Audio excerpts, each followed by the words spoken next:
My name is Jake, and I'm 35 years old. I'm just an average guy, brown hair, green eyes, about 5 feet 10 inches tall. Nothing special. I keep in shape, but I'm no chiseled fitness model. Just a normal guy living a seemingly normal life in Denver, Colorado. Or at least, that's what I thought for a long time. I never put much thought into appearances. They never defined me. My wife, Lauren, seemed to share the same mindset, or so I believed. We had been married for 6 years, and life felt stable. I had a solid career in finance, we owned a charming house in a quiet neighborhood, had decent savings, and we were finally starting to have serious conversations about having kids. Everything felt right. Lauren, however, was the kind of woman who naturally drew attention. She had long, flowing auburn hair, captivating hazel eyes, and an effortless confidence that turned heads wherever she went. She never seemed overly concerned with appearances, at least not outwardly. But looking back now, I can see that there were always subtle signs. Tiny remarks, fleeting glances at certain people, and playful jokes about genetics. I never gave them much thought at the time. Everything changed at a friend's birthday party. It was a relaxed gathering, good food, plenty of wine, and conversations that became more peculiar as the night wore on. We were all sitting in a circle, talking about our futures, careers, and eventually kids. That's when Lauren dropped a bombshell that shattered my sense of normalcy. "I think I'd want my kid to be from another man," she blurted out. The room fell silent. My mind froze. "What?" I asked, forcing a laugh, hoping I had misheard her. Lauren quickly waved her hand and chuckled awkwardly. "Oh, I didn't mean it like that," she said. "I was just joking. I mean, imagine if we had a baby with Scandinavian genes, tall, blonde, blue-eyed. He'd probably grow up looking like a model, right?" A few people chuckled nervously, but the atmosphere felt off. I noticed some of our friends exchanging glances, their expressions unreadable. I forced a smile, trying to defuse the tension. "Sure, and while we're at it, let's throw in some Viking strength too," I joked.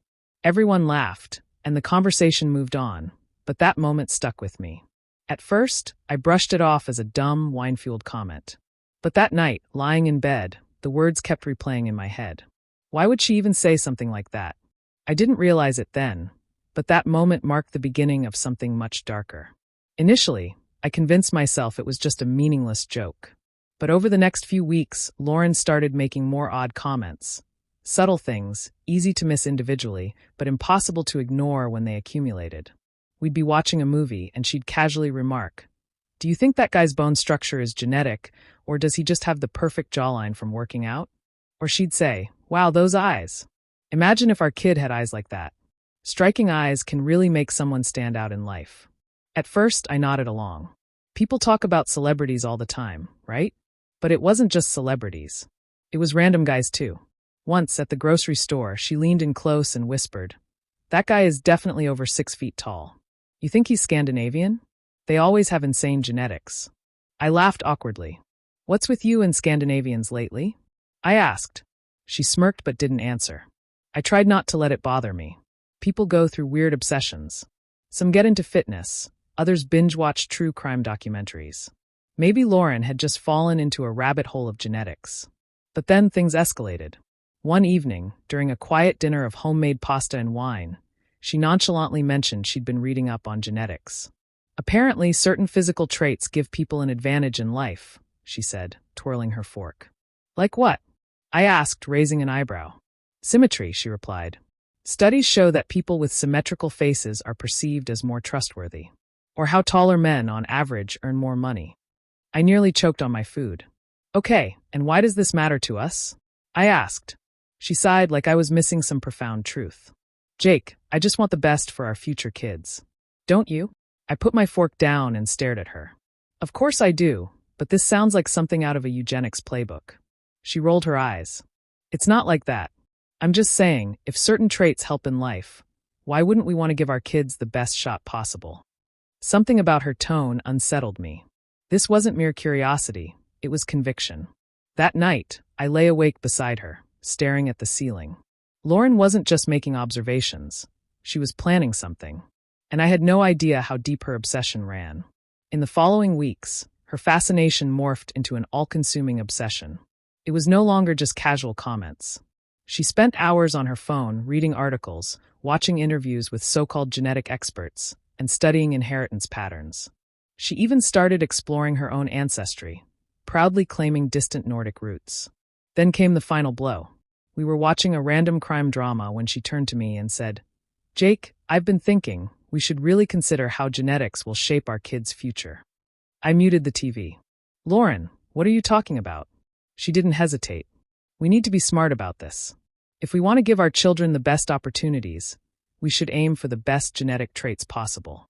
I blinked in disbelief. "You're acting like we're breeding show dogs," I said, half laughing. She didn't laugh. "Jake, this isn't about you. It's about ensuring our kids have the best start in life." Something inside me twisted. "Are you trying to say my genes aren't good enough?" Her eyes widened in surprise, like she hadn't even considered how hurtful that sounded. "No, that's not what I mean.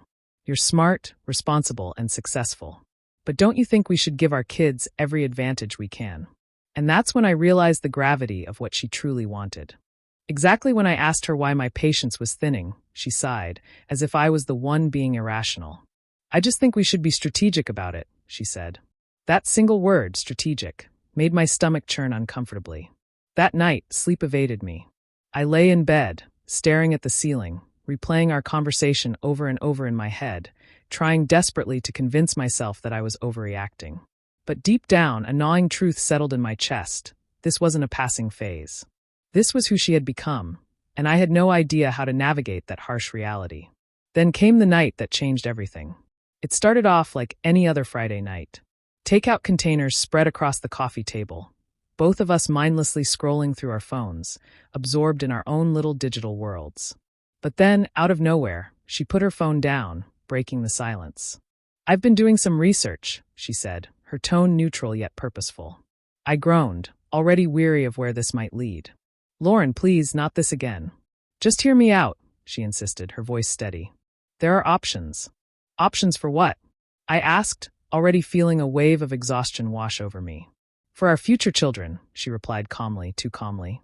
"We could consider sperm donation, from someone with ideal traits." Her words hung in the air, each syllable slicing through me like a cold blade. Silence stretched between us as I tried to process what she had just said. My mind raced, and finally I managed to stammer. "What the hell did you just say?" "Don't get upset," she quickly responded, as if that was even possible. "I'm just suggesting we explore all our options." I shot up from the couch, pacing the room. "Options? You mean replacing me with some random guy's DNA? Do you even hear yourself right now?" "Jake, calm down," she said, her tone laced with irritation, as though I was the one being unreasonable. "It's not like I'm saying I want to sleep with someone else. It's just a medical procedure." "Oh, well, that makes it so much better," I snapped, throwing my hands up in disbelief. "Thanks for clarifying, Lauren. I feel so much more secure knowing you want a designer baby instead of one with my inferior genes." She sighed, crossing her arms over her chest defensively. "You're twisting my words. You refuse to understand where I'm coming from." "No, I understand perfectly," I shot back. "You've decided that I'm not good enough. Our kids need to be genetically upgraded because the thought of them looking like me is unbearable to you." She rolled her eyes. "You're being dramatic." I let out a bitter laugh, the sound hollow and sharp. "Oh, I'm dramatic? Lauren, you've been obsessing over this for months. You've compared me to strangers, bombarded me with research, and now you're telling me I should step aside so you can handpick better DNA for our child. If anyone's being dramatic, it's you." She stood up, meeting my gaze with unwavering intensity. "I'm not trying to hurt you, Jake. I just want to give our children the best possible future. Why can't you see that?" "Because you've lost your damn mind," I shouted, my voice cracking under the weight of frustration and betrayal. "You've let this fantasy consume you, and you don't even see the damage you're doing. Do you even care how I feel?" For a fleeting moment, her face softened, a glimmer of vulnerability crossing her features. But it was too late. The damage was already done. That night, I couldn't stand being under the same roof as her. I grabbed my keys and walked out the door, needing air, needing space. For the first time, I began to wonder if our marriage was beyond saving. I drove aimlessly for hours, the city lights blurring past me, barely registering in my mind. How did we end up here? When did the woman I fell in love with turn into someone who saw me as genetically unworthy? The thought made my stomach twist painfully. Eventually, I found myself parked outside an old diner we used to frequent when we first started dating. We would sit in a corner booth for hours, laughing over milkshakes and fries. That felt like a lifetime ago. I had no appetite, but I went inside anyway, craving the familiarity.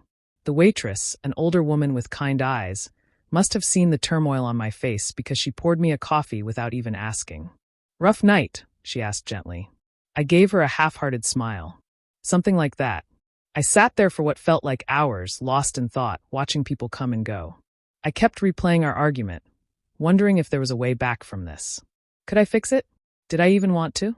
My phone buzzed, jolting me from my spiral. "Lauren." I stared at the screen, torn, but answered despite my better judgment. "Where are you?" she asked, her voice softer now. "Out," I replied curtly. "Are you coming home?" she asked, hopeful. I hesitated. "Not tonight." There was a long pause before she whispered, "Jake, I don't understand why you're so upset. I thought we were having an honest conversation." I almost laughed bitterly. "Lauren, you just suggested replacing me as the father of our children, and you don't get why that might upset me? You're twisting things again," she sighed, exasperated. "I never said replace you. I just want our children to have the best possible start in life. And you don't think that's possible with me," I replied flatly. Another silence, long and suffocating, before she whispered, "I didn't mean to hurt you." "Well, you did," I said, my voice tight. "And honestly, I don't think I can come back from this." Her breathing grew shaky, as if she was holding back tears. "So what? That's it? You're just giving up?" I exhaled deeply, rubbing a hand down my face. "Lauren, you gave up first. You just didn't realize it." I hung up before she could respond. The next morning, clarity hit me hard. I wasn't going back. I called a lawyer. Lauren was in denial at first, acting like this was just a rough patch, like I needed time to cool off. But I had never been clearer. I couldn't stay with someone who saw me as less than, who thought I wasn't worthy of being the father of our children. This wasn't something we could talk through. The divorce was swift. She barely fought it, which somehow made it worse, like she had been preparing for my departure all along. Rumors spread quickly. Friends, family. Everyone wanted to know what happened. I stayed silent, letting her handle the fallout. Some mutual friends mentioned she wasn't handling it well, becoming reclusive, burying herself in work. At a party, someone joked, "Well, now you can find that Viking you've been obsessing over." She didn't take it well. Good. I moved into a small downtown apartment, temporary and sparse, as I figured out my next steps. The first few months were brutal. The silence was deafening. Some nights, I lay awake questioning if I had overreacted. But then I'd remember her words, her gaze that saw me as average, as not enough. She reached out a few times. Texts asking to talk, to rethink things. I never replied. I was done reopening wounds that were finally starting to heal. Sometimes I wonder if she ever truly understood how much she hurt me. But it's not my problem anymore. I'm moving forward, one step at a time. And for the first time in a long time, I feel free.